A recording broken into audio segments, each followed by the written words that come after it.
Es decir, no hay crimen perfecto. Todos en algún momento van a caer. A ver, Sebastián, entonces, ¿qué costo más o menos tendría construir una central nuclear en el Ecuador? Sí, mil disculpas de haberme desviado del tema. No, está bien, adelante. Nuclear aproximadamente tiene un costo de entre 2.8 y 3 millones de dólares el megavatio instalado. Okay. Es decir, que si el país tiene una demanda pico de alrededor de 4.500 megavatios en estos instantes a las 7 de la noche, se prevé que para el 2025 tendrá 5.000 megavatios de demanda. Por lo tanto, al menos una central nuclear debería tener el 25% de esa demanda. Asumamos unos 1.500 megavatios. Tranquilamente, con 3 reactores nucleares se pudiera abastecer del 33% de la demanda que actualmente tiene el país. Lo que genera Coca-Cola Sinclair. Exactamente. Pero esta similitud con Coca-Cola Sinclair no depende de fenómenos meteorológicos, claro. No depende de palizadas ni de altos niveles de sedimentos. Es una energía firme, permanente, de manera perpetua. Es decir, un reactor nuclear se arranca y no para. Entonces estamos hablando de una inversión de alrededor de 4.500 millones de dólares, con muertos heridos. Estamos hablando de tasas de inflación, etcétera, de cosas. Entonces, esta central nuclear prácticamente brindaría la firmeza que el país necesita para salir de la crisis, pero no debe ser la única, ¿no? Uh-huh. O sea, hay otras opciones que también tienen que añadirse y ser consideradas, como son las centrales a carbón. Ahora, Sebastián, ¿cuánto demoraría construir una central nuclear? Y bueno, digo esto porque usted sabe que empieza un gobierno y después la idea que tenía el anterior no sirve, borra y va de nuevo. Esa es la costumbre en la que nos desenvolvemos en este país, ¿no?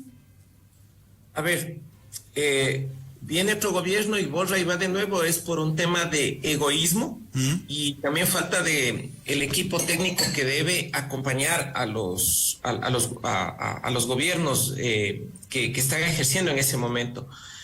Para poner un par de ideas, por ejemplo, el gobierno de Lucio dejó firmando el proyecto Mazar y lo inauguró Correa.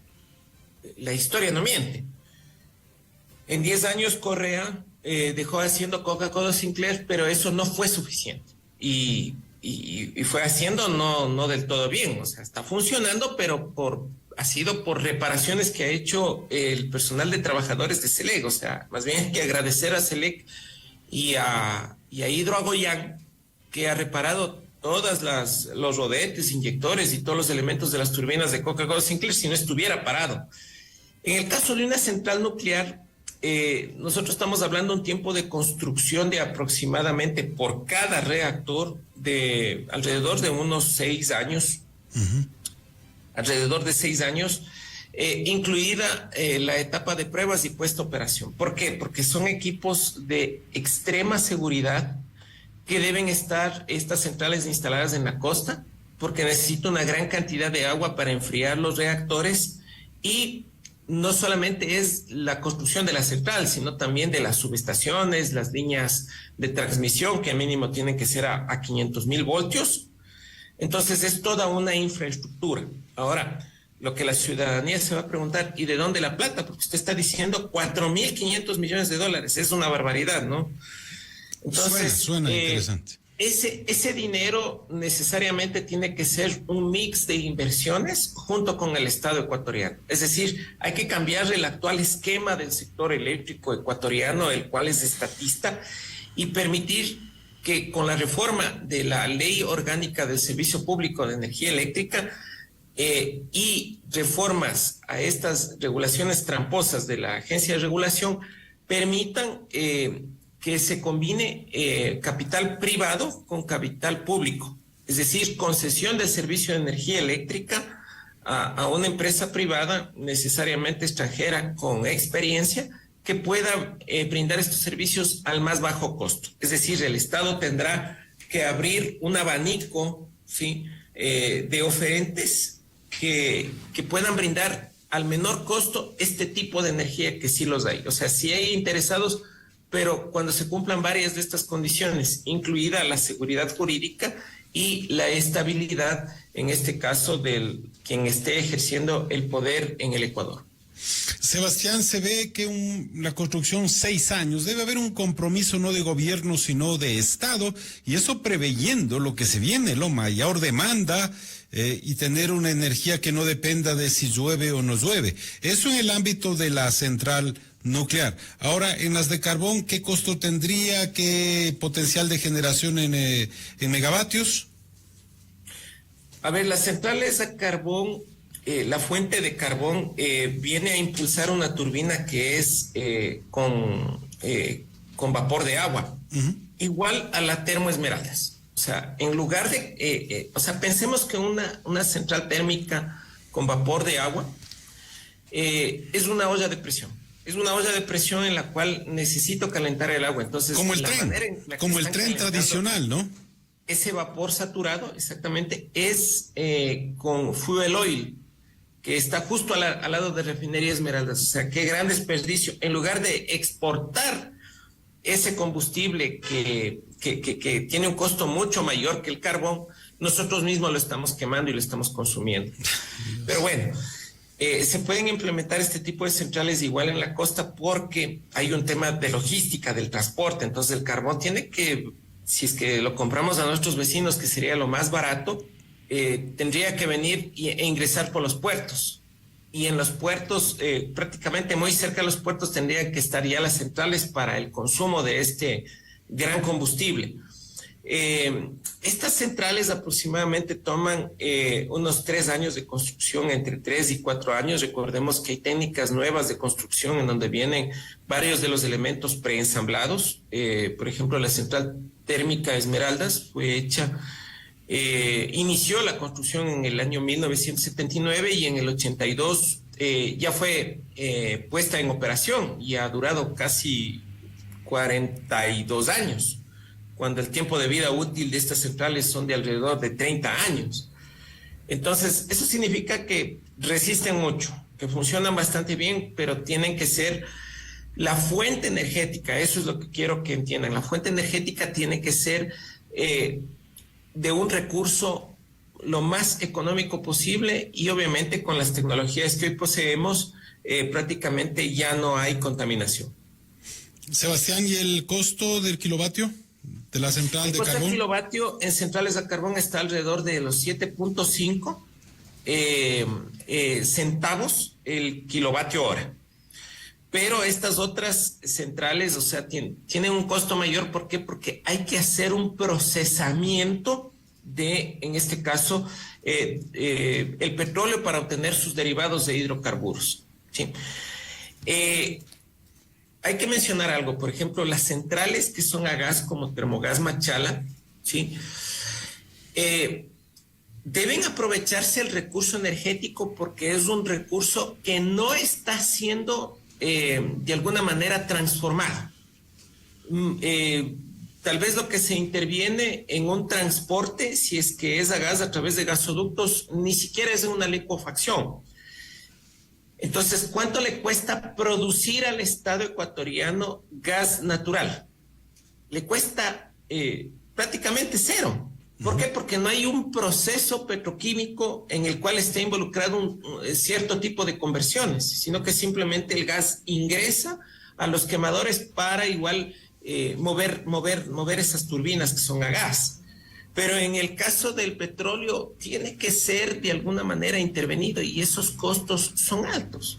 Entonces, lamentablemente, las autoridades que se encuentran en el sector eléctrico son como tal, o sea, son ingenieros eléctricos y lo que yo les estoy hablando son conceptos de termodinámica, son conceptos de un ingeniero mecánico, el cual es una de mis profesiones. Sebastián, con estas opciones cabe la pregunta, ¿no? ¿Y por qué no se ha hecho? No sé, mencionó algo, falta de conocimiento por parte de las autoridades, pero las opciones creo que están ahí. Y no sé, no me imagino que haya faltado alguien que le diga, miren, señores que están a cargo de la situación eléctrica, tenemos estas opciones, son más viables, traten de ver un poco más a futuro, claro. si es que existe, como mencionaba, o lo dejaba entrever Sebastián, negocios de por medio, pero esto nunca va a pasar si existen negocios de por medio, tal como manifestaba como Daniel Salcedo y la situación que se daba con las muertes de COVID-19. ¿Cómo poder empezar este cambio en serio, no? En serio. A ver, nuevamente una analogía, porque para todo hay una solución. Los ingenieros debemos brindar soluciones y no solo quejarnos de la desgracia que vive en nuestro país, ¿no?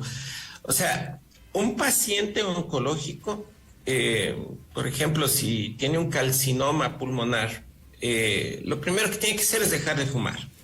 Dejar de fumar significa que los gobernantes tienen que dejar de elegir a los mismos a los mismos que están a cargo del sector eléctrico, es decir, que se van reciclando. Y otra cosa, el paciente necesita quimioterapia y radioterapia, es decir, reformas a la actual estructura del sector eléctrico que me permitan minimizar estos tumores.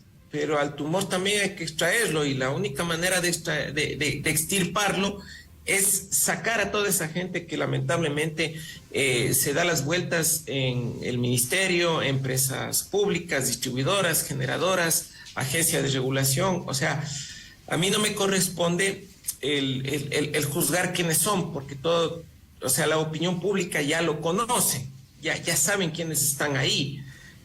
Para eso están los actores políticos. Nosotros como ingenieros lo que estamos es para indicar cuáles son las soluciones.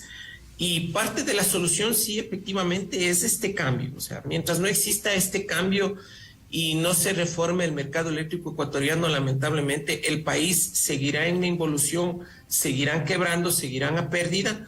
Y lamentablemente también la falta de interés de las autoridades que han estado en su momento no les ha permitido evolucionar como realmente cada gobierno debería inaugurar al menos 2.000 megavatios de potencia instalada. Debería dejar en ejecución para que los próximos gobiernos lo hagan. Pero me parece que también hay un tema de mucho egoísmo, porque ellos mismos quieren hacer todo. Y lamentablemente en estos proyectos no lo es así. Perfecto, Sebastián. ¿Y algo más para cerrar esta lectura en torno al sector eléctrico?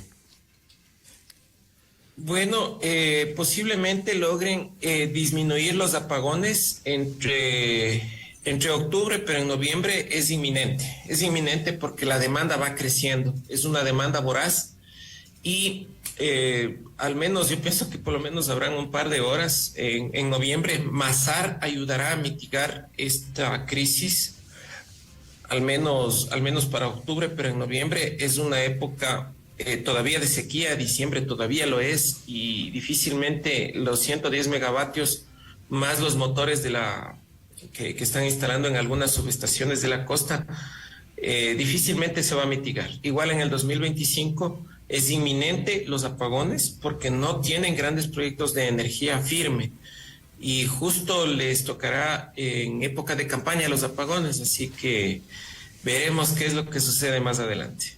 Perfecto, listo. La intervención de Sebastián Rivadeneira en este espacio informativo, su visión, opciones y también los riesgos de corrupción que ha dejado entrever por parte de sectores que quizás no permiten esa evolución y ese cambio, ese chip para poder generar energía que no dependa del clima ni dependa de otras situaciones como es la sedimentación. Sebastián, le quiero agradecer por sus conceptos y también veamos qué es lo que pasa en el futuro eléctrico del país. La intervención de Sebastián Rivadeneira, ingeniero eléctrico y exgerente de Hidro Agoyán. Gracias por haber estado con nosotros. Gracias, Rommel. Un placer haber participado con nuestros radioescuchas. Gracias también. Las 7 de la mañana, 37 minutos.